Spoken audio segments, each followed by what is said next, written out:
बड़ी खबर यह है कि भानु प्रतापपुर उपचुनाव की तारीखों का ऐलान कर दिया गया है। भानु प्रतापपुर में 5 दिसंबर को मतदान होगा, 5 दिसंबर को, और 8 दिसंबर को चुनाव परिणाम घोषित कर दिए जाएंगे। यानी कौन बना विधायक चौथे उपचुनाव में यह बता दिया जाएगा। भानु प्रतापपुर उपचुनाव के लिए नोटिफिकेशन बकायदा जारी कर दिया गया है। मनोज मंडावी के निधन के बाद ये सीट रिक्त हुई थी। छत्तीसगढ़ियावाद हो सकता है एक बड़ा मुद्दा। तो सौरभ सिंह परिहार, नोटिफिकेशन तो जारी कर दी गई है। जी बिल्कुल, देखिए कुछ देर पहले केंद्रीय निर्वाचन आयोग ने ये नोटिफिकेशन जारी किया है और निश्चित रूप से कांग्रेस और भाजपा दोनों की जो है तैयारियां हमने पिछले दिनों देखी है। जैसे ही जो है निधन हुआ मनोज मंडावी का, उसके बाद से खासकर भाजपा जो पिछले समय जो है उनकी हार हुई थी, तो वहीं पर कांग्रेस चूंकि सत्ता में है और उनके ही विधायक का निधन हुआ था, उसके बाद ये विधानसभा खाली है। और ये आपको बता दे राहुल कि अब तक 2018 विधानसभा चुनाव के बाद ये 5वां उपचुनाव होने जा रहा है भानु प्रतापपुर में। इससे पहले कि आपको बता दें कि दंतेवाड़ा, चित्रकूट, मरवाही, खैरागढ़ और ये भानु प्रतापपुर है जहां पर 5वां उपचुनाव होने जा रहा है। और निश्चित रूप से कांग्रेस और भाजपा दोनों के लिए एक सेमीफाइनल की तरह माना जा सकता है। 2023 में अगले वर्ष चुनाव होने हैं और ये भी सौरभ माना जा सकता है कि छत्तीसगढ़ियावाद और राष्ट्रवाद, क्या ये भी मुद्दा हो सकता है? जी बिल्कुल, देखिए चूंकि वो आदिवासी इलाका है, वहां पर बहुतायत जो वोट है वो आदिवासी हैं, तो ऐसे में वहां पर छत्तीसगढ़ियावाद का मुद्दा तो रहेगा ही। लेकिन सबसे प्रमुख जो छत्तीसगढ़ में कांग्रेस की सरकार आदिवासियों के लिए कामकाज कर रही है, चाहे देवगुड़ी के लिए जो है राशि वितरित करना, चाहे इसी तरीके से बहुत सारे लघुवनोपज की खरीदी करना, तो ऐसे कई सारे मामले हैं जिस पर कहीं ना कहीं कांग्रेस जो है वोट मांगेगी। इससे पहले भी हम बता दें जो चुनाव हुए हैं दंतेवाड़ा, चित्रकूट और गौरेला, पेंड्रा, मरवाही, जो अजीत जोगी की विधानसभा सीट थी, वो भी जो ट्राइबल एरिया थे और वहां पर भी जो है जो कांग्रेस है और जो उनकी मुख्यमंत्री हैं, मंत्री हैं, जो उनके कांग्रेस के नेता हैं, सभी जो है इसी नाम पर ही वोट मांगे थे कि हमारी सरकार जो आदिवासियों के लिए बेहतर काम काज कर रही है। और निश्चित रूप से अब समीकरण जो है देखना होगा कि किस तरीके से कौन से कैंडिडेट को जो है भाजपा जो है अपना प्रत्याशी बना रही, किस नेता को अपना प्रत्याशी बना रही। इसी तरीके से कांग्रेस में जो है दावेदार कुछ ज्यादा ही है, चूंकि सत्ता में है तो इसलिए लगता है कि जीत आसान हो जाएगी। चूंकि अभी तक जो चारों विधानसभा हुए उपचुनाव हुए, चारों विधानसभा उपचुनाव में जो कांग्रेस की ही जीत हुई है।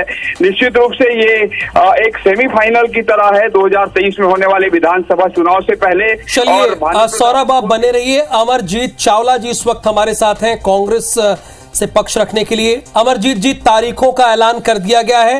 5 तारीख को वोटिंग होगी और 8 तारीख को रिजल्ट घोषित कर दिया जाएगा।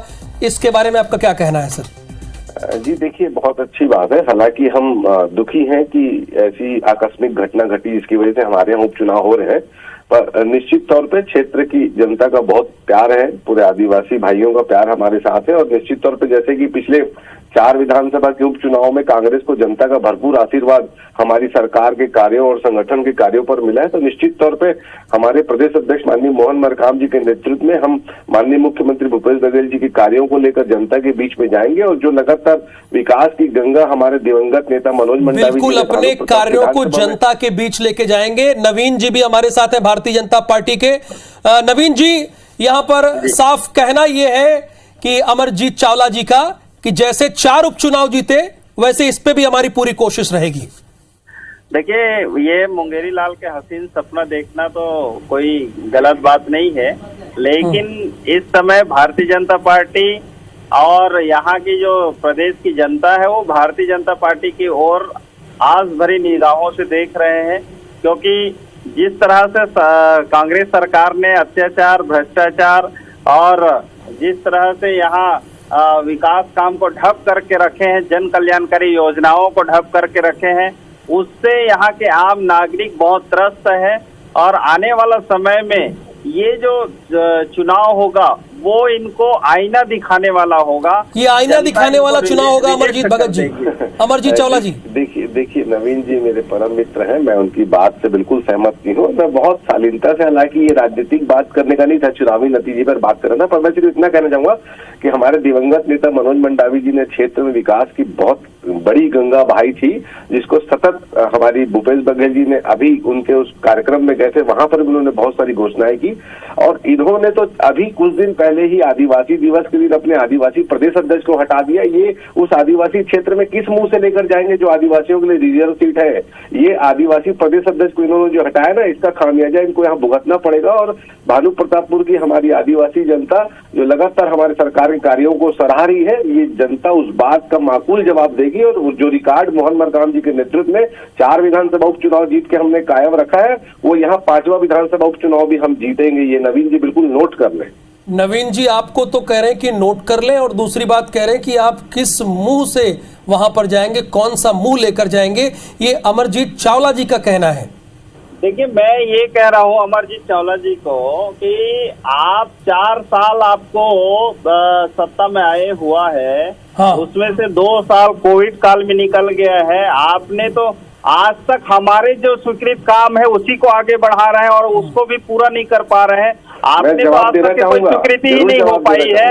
आपने तो केवल इतना ही किए हैं। एक बात ये बता दो कि लोग ऐसी योजनाएं बनाए हैं जिसका नीचे में कोई अस्तित्व नहीं है। गोबर खरीदी की इन लोगों ने योजना बनाए, आज तक अभी तक कोई गोबर खरीदी नहीं हो रही। इन लोग जो पैसा भेज रहे हैं गांव में, वो पैसा कांग्रेसियों को पोसने पालने के लिए भेजा जा रहा है। पूरा भ्रष्टाचार का आकंठ में डूबा हुआ है। एक भी जगह चावला जी कांग्रेसियों के पास जा रहा है, जनता के बजाय। नवीन मार्कंडे जी का ये आरोप है। ऐसी योजनाएं इन लोग बनाए हैं, ये उनके के लिए भस्मासुर हो जाएगा। 15 साल की रमन सिंह जी की सरकार की आप सिर्फ 60 आदिवासी वनोपज की खरीदी करते थे, हम 63 वनोपज की खरीदी करते हैं। पहली बार रिकॉर्ड तोड़िए कि हमने आदिवासियों की जमीन दफ्तर में वापस करवाई। हम आदिवासियों के मान सम्मान की रक्षा करते। अरे आपने तो विश्व आदिवासी अध्यक्ष को हटा दिया। चलिए सर, बहुत बहुत शुक्रिया, आप IBC 24 के साथ जुड़े। यानी ये चुनाव कितना इंपॉर्टेंट है भारतीय जनता पार्टी के लिए और कांग्रेस के लिए, दोनों नेताओं की बात सुनकर आपको पता चल गया होगा। वाकई ये सेमीफाइनल है 2023 के पहले।